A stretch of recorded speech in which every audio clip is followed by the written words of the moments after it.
They walked into the room and said nothing. No introduction. No announcement. No performance. And yet, every single person in that room felt it. Something shifted. The air changed.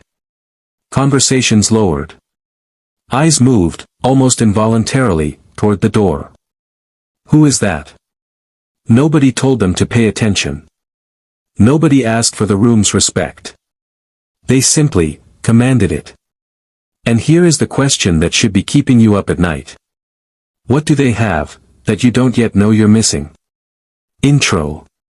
Most people spend their entire lives chasing respect in the wrong direction.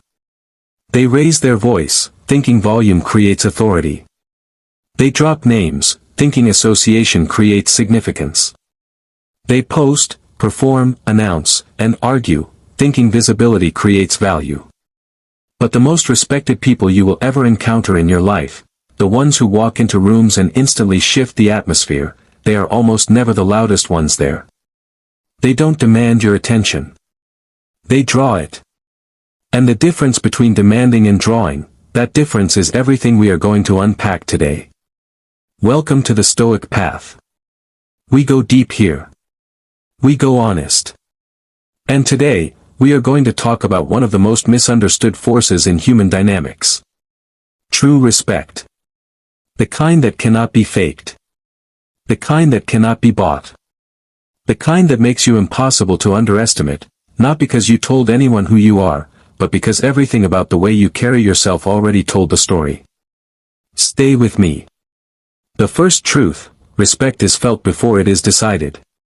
Here is something that most people never consider. Respect is not a rational decision. People don't sit down, evaluate your credentials, review your resume, and then consciously conclude, yes, I shall respect this person. That is not how it works. That is not how human beings work. Respect is felt. It is sensed. It registers in the body before it ever reaches the mind. It is a response, almost animal in its instinct, to something that a person radiates rather than something they declare. Think about the people in your own life who command the deepest, most genuine respect. Not the people you feel obligated to respect. Not the people whose title or position demands a performance of deference. The people you actually respect. Are they the ones who told you the most about themselves? Or are they the ones who showed you, quietly, consistently, without fanfare, exactly who they were? There was a man in a small town, let's call him Mr. Osei. He was a carpenter. No title. No social media following. No degree hanging on a wall. But when Mr. Osei walked into a room, into the marketplace, the community meeting, the local gathering, something happened that no one could quite explain. People listened more carefully. Arguments softened. The quality of conversation elevated. Nobody told the room to respect Mr. Osei. But nobody in that room would have dreamed of underestimating him. Why? Because Mr. Osei had something that titles cannot confer and money cannot purchase. He had presence built on substance. Every word he spoke was measured, because he never spoke carelessly. Every commitment he made was honored, because he never made commitments he couldn't keep. Every time someone came to him in crisis, he was steady. Not because crises didn't affect him, but because he had done the internal work that allowed him to remain grounded when the ground shook. He never announced any of this. He just was it. And the room always knew. The problem with performed respect. Let me tell you about the difference between performed respect and earned respect, because confusing the two is one of the most dangerous mistakes a person can make. Performed respect is what people give you because of your position, your title, your wealth, your status, or your ability to make their lives easier or harder. It looks like respect. It sounds like respect. People will smile at you, agree with you, defer to you, all the external markers are there. But take away the position. Remove the title. Strip back the wealth. And watch how quickly performed respect evaporates.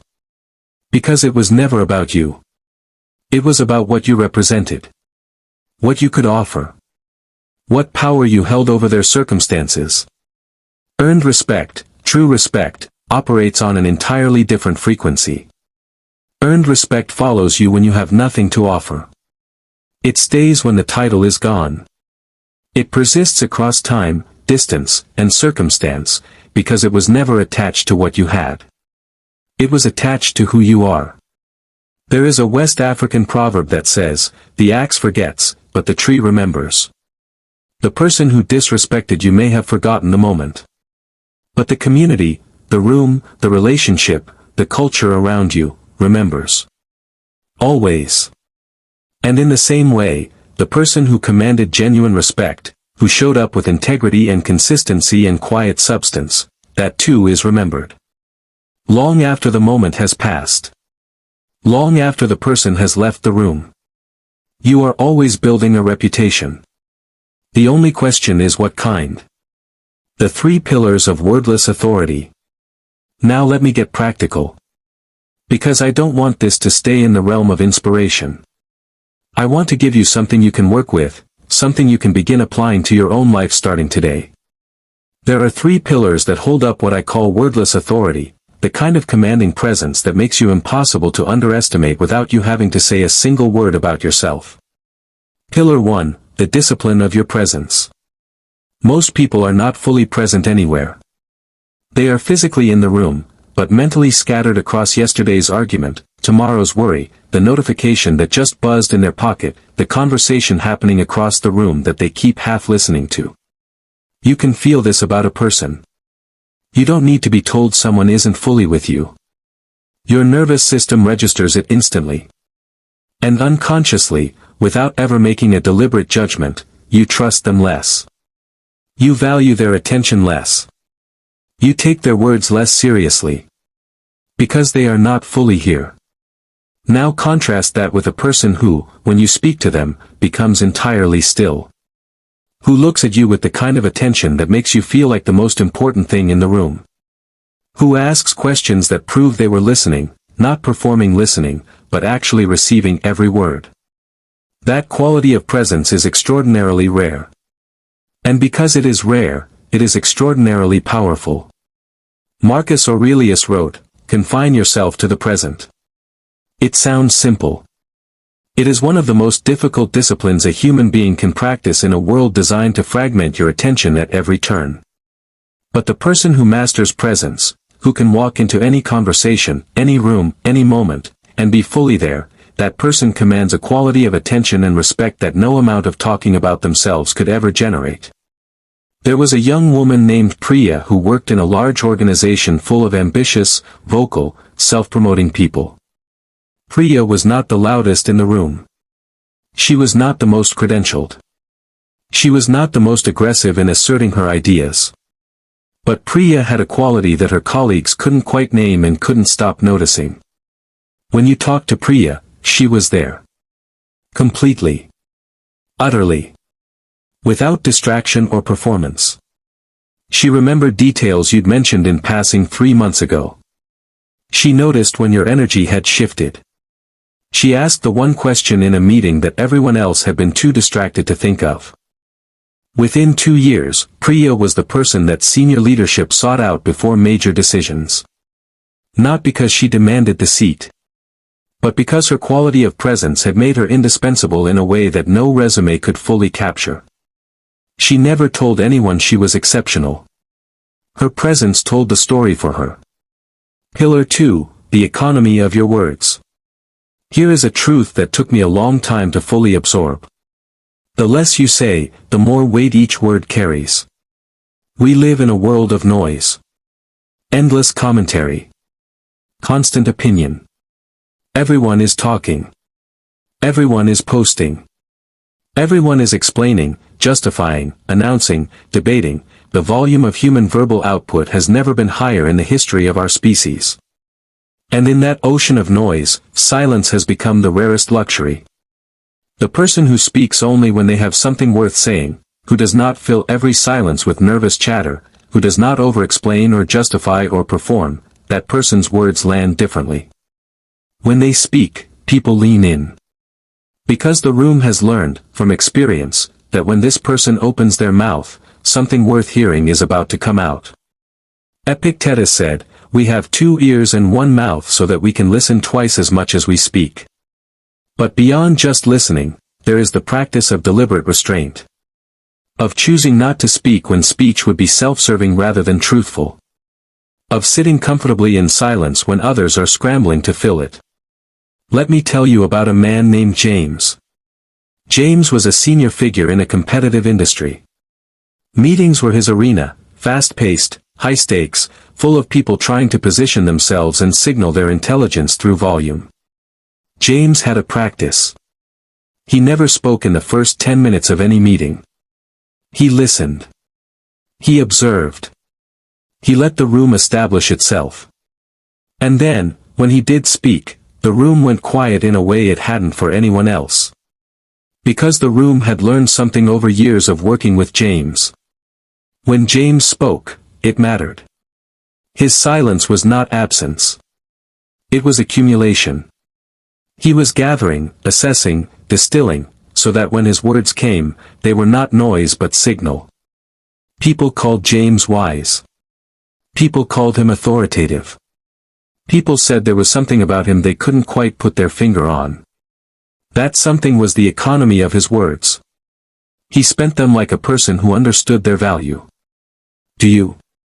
Pillar 3, the consistency of your character. This is the pillar that holds everything else up. Presence and the economy of words are powerful tools. But without this third pillar, they are techniques. And people can eventually see through techniques. What they cannot see through, what they cannot dismiss, underestimate, or explain away, is consistent character. Character is what you do when no one is watching. Character is how you treat the person who can do nothing for you. Character is whether the version of you that exists in private matches the version of you that shows up in public. Most people have a gap between these two versions of themselves. A performance gap, where the public self is polished and strategic, and the private self is something messier, less principled, more expedient. The people who become truly impossible to underestimate have closed that gap. Not perfectly, no human being closes it perfectly. But they have committed to the daily, unglamorous, unrewarded work of becoming the same person in every room, in every circumstance, whether or not anyone is watching.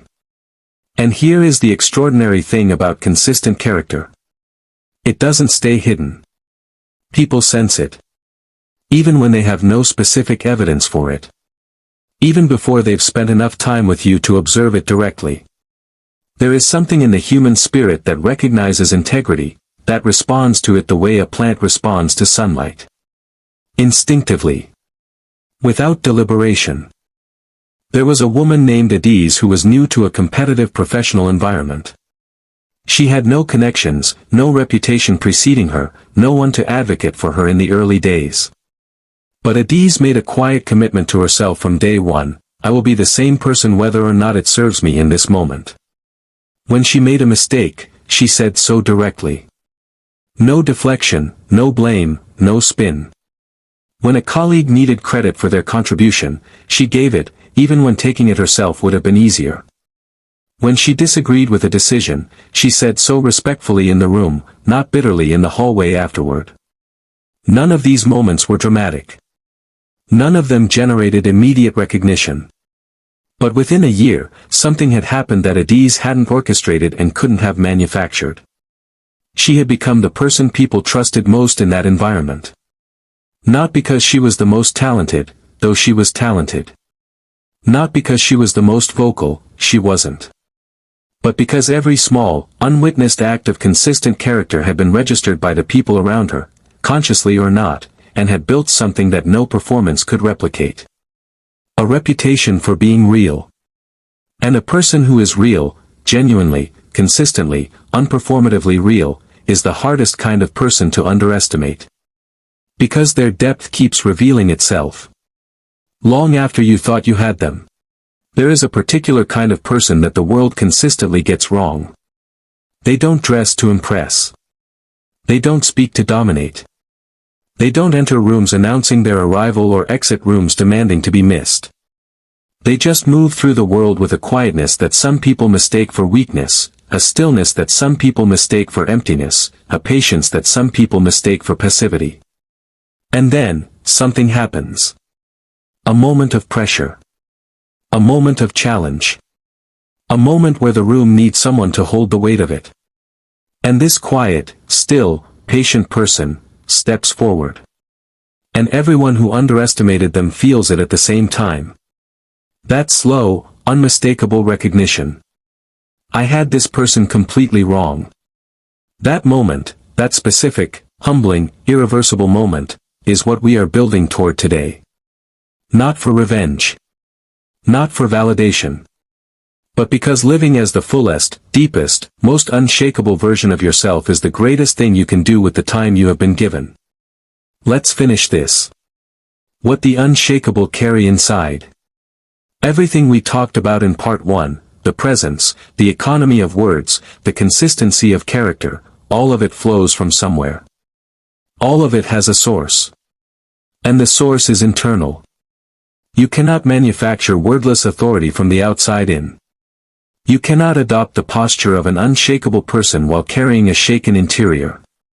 People will sense the contradiction. Maybe not immediately. But eventually, always eventually, the inside leaks out. So before we talk about what you do, we need to talk about what you carry. The people who are impossible to underestimate carry 3 things inside them that most people never develop. The first is a settled sense of self. Not arrogance. Not the brittle, defensive confidence of someone who needs constant external validation to feel worthy. But a deep, quiet, almost unremarkable certainty about who they are. They know what they value. They know what they will and will not compromise. They know the difference between who they are and what people think of them, and they have made peace with the fact that those 2 things will sometimes be very different. This settled sense of self is what makes them impossible to rattle. Think about water. When you throw a stone into still water, the ripples spread outward from the point of impact. The surface is disturbed. But deep below the surface, in the true depth of the water, there is no ripple. There is only stillness. The person with a settled sense of self is like that depth. Because they already know who they are. And no one's failure to recognize it changes the fact of it. There was a man named David who worked for years in an industry that consistently overlooked him. He was passed over for promotions. His ideas were taken by colleagues who presented them more loudly. His contributions were absorbed into the organization without acknowledgement. Lesser people would have either become bitter, performing resentment, or become desperate, performing ambition. David did neither. He went home every evening and did the work that mattered to him. He developed skills that no one asked him to develop. He built a depth of knowledge in his field that came not from career strategy, but from genuine love of the craft. And one day, in a meeting that was going sideways in a very expensive direction, David quietly offered a solution that no one else in the room could have generated. The room went silent. Not because David demanded it, but because the depth he had been building, privately, patiently, without applause, had finally surfaced. And the people who had spent years underestimating him sat with the particular discomfort of people who realized they missed something important while they were busy looking elsewhere. A settled sense of self is not built in moments of recognition. It is built in the long, quiet seasons when no one is watching and you choose to become deeper anyway.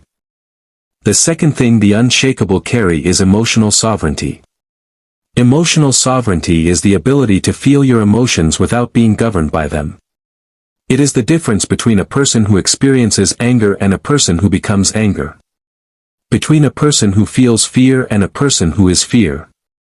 Between a person who encounters provocation and a person who is permanently altered by it. The Stoics called this apatheia, not the modern meaning of apathy, which implies indifference, but the ancient meaning, which describes a state of emotional equilibrium.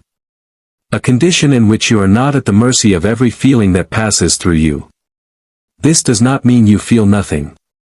It means you are larger than what you feel. And this quality, is one of the most arresting things a human being can radiate. Because we live in a world of reactivity. A world where every provocation produces a response, every challenge produces defensiveness, every slight produces retaliation. The emotional temperature of most environments is entirely determined by whoever is most reactive in the room. The person who does not react, not because they are disconnected, but because they are sovereign, that person holds an extraordinary kind of power. Let me tell you about a woman named Miriam. Miriam was in a contentious professional situation. A colleague, threatened by her competence, had been systematically undermining her. Small acts of sabotage. Deliberate misrepresentations. The kind of quiet campaign that is designed to be just subtle enough to deny. Everyone around Miriam expected her to retaliate. To match the energy. To enter the conflict and fight on the terms it was being offered. She didn't. Not because she wasn't aware of what was happening. Not because it didn't affect her. But because Miriam understood something that her adversary had not yet learned. When you react emotionally to someone's provocation, you hand them the remote control to your behavior. So instead of reacting, Miriam responded. Deliberately. Measured. She addressed what needed to be addressed with clarity and without venom. She refused to match the temperature of the attack. She kept doing her work with the same quality and consistency she always had. And over time, the campaign against her collapsed under its own weight. Because campaigns built on undermining someone only work when the someone can be rattled. And Miriam could not be rattled. The colleague eventually moved on. But what Miriam left behind was a reputation, built not on anything she had said about herself, but on how she had handled being attacked, that made her one of the most respected figures in that organization.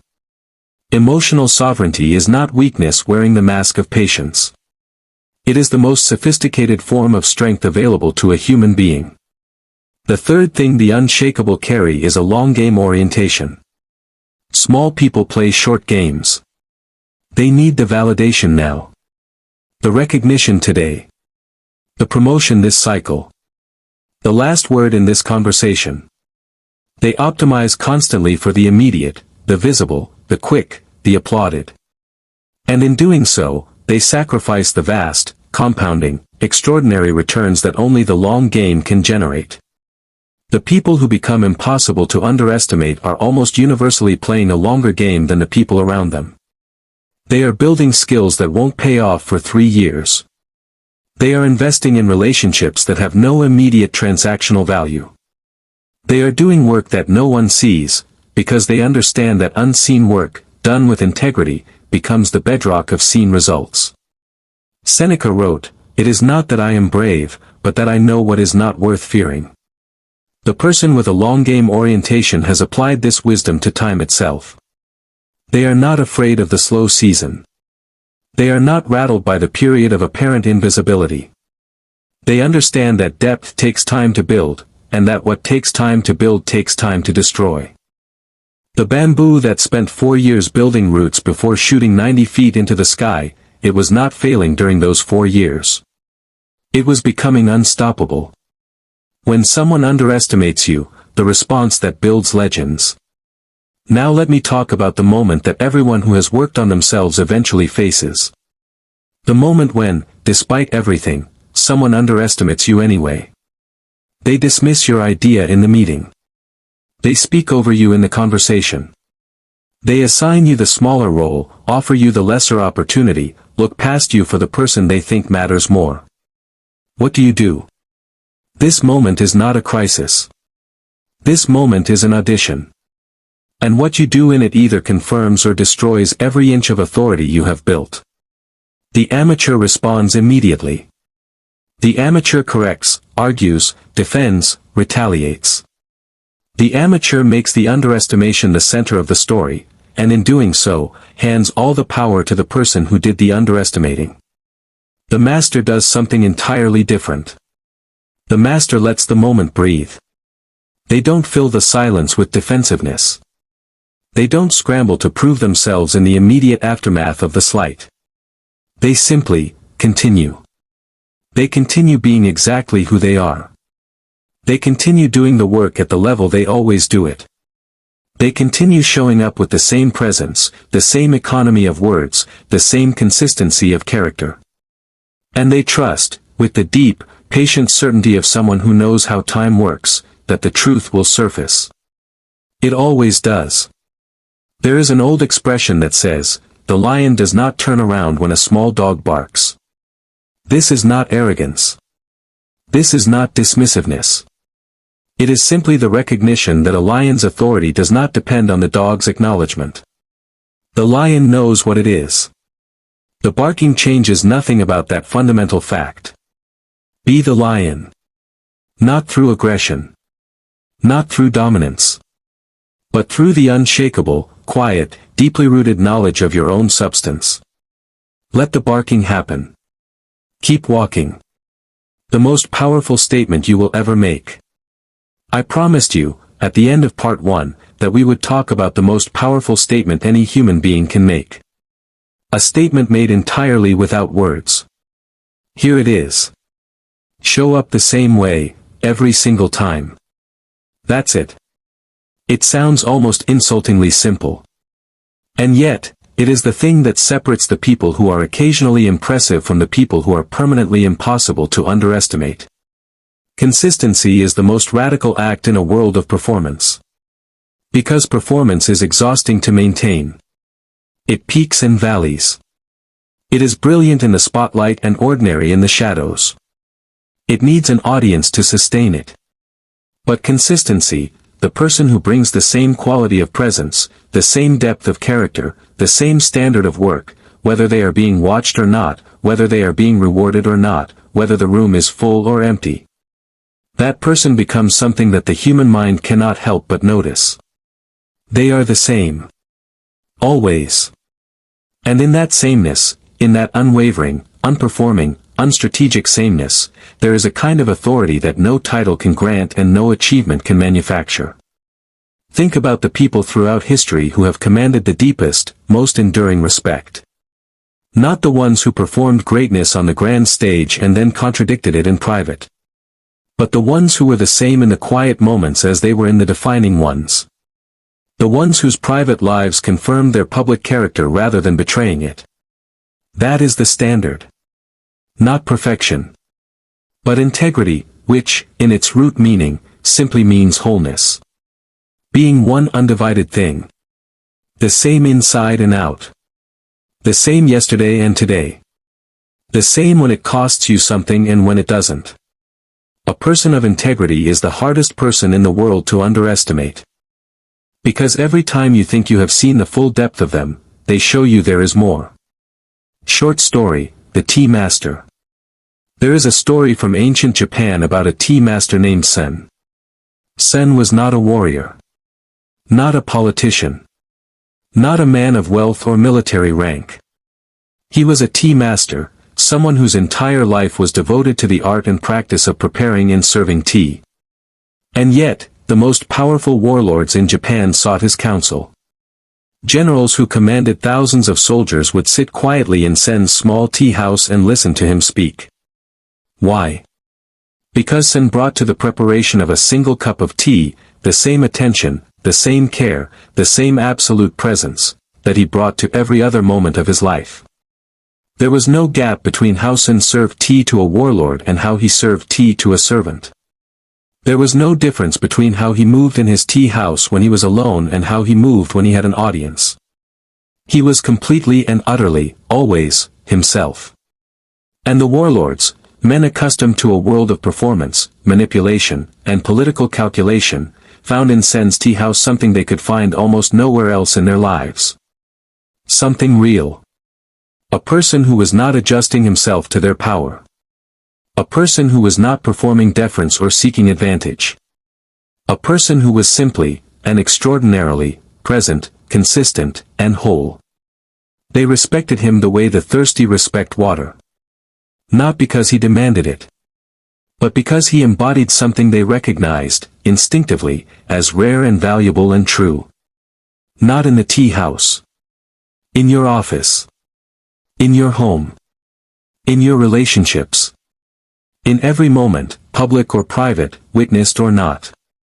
Bring that quality of wholeness to everything you touch. And watch how the room responds. The daily practice, becoming impossible to underestimate. Let me leave you with something practical.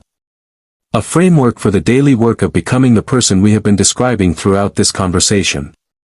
Every morning, before the world gets its hands on you, ask yourself 3 questions.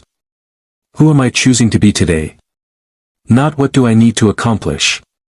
Not what do others need from me? But who, at the level of character, presence, and integrity, am I choosing to be in the hours ahead? Where am I most tempted to perform instead of be? Where in your life are you most likely to slip into the performance of a version of yourself rather than the actual substance of it? In which relationships? In which professional contexts? With which people? Know the places where your integrity is most tested, and go into those places prepared. What would the most unshakable version of me do right now? Not the most impressive version. Not the most visible or the most applauded. The most unshakable. The version of you that is rooted so deeply in character and self-knowledge that nothing external can move what is internal. Ask these questions daily. Answer them honestly. And then, go live the answers. Not perfectly. Perfectly is not the goal. The goal is direction. The goal is the faithful, daily, humble practice of becoming more whole, more present, more consistent, one ordinary moment at a time. Marcus Aurelius asked himself these kinds of questions every single day. And he was the most powerful man in the known world, with every reason to believe he had already arrived. He knew he hadn't. Neither have we. But we are on the way. Final reflection. The world will try to measure you by your noise. By your announcements. Your titles. Your follower count. Your ability to dominate a room with volume and performance and the strategic deployment of impressive-sounding things. Let it try. You are building something different. You are building the kind of depth that doesn't need to announce itself. The kind of presence that shifts the air without demanding the attention. The kind of character that outlasts every trend, every season, every shift in what the world decides is currently worth respecting. You are becoming the person that rooms feel, before you've said a single word. You are becoming impossible to underestimate. Not because you told anyone who you are. But because, in the quiet, unglamorous, daily practice of showing up as your whole and unshakable self, you simply became it. And that, no one can take from you. The Stoic path is built for people who are serious. People who are done with surface-level inspiration and ready for the kind of deep, honest, philosophically grounded conversation that actually changes the way you live. If that is you, and I believe it is, because you are still here, then hit that subscribe button right now. Turn on your notifications. Because we have so much more ground to cover together. This is the Stoic path. Keep walking it. I will see you in the next one.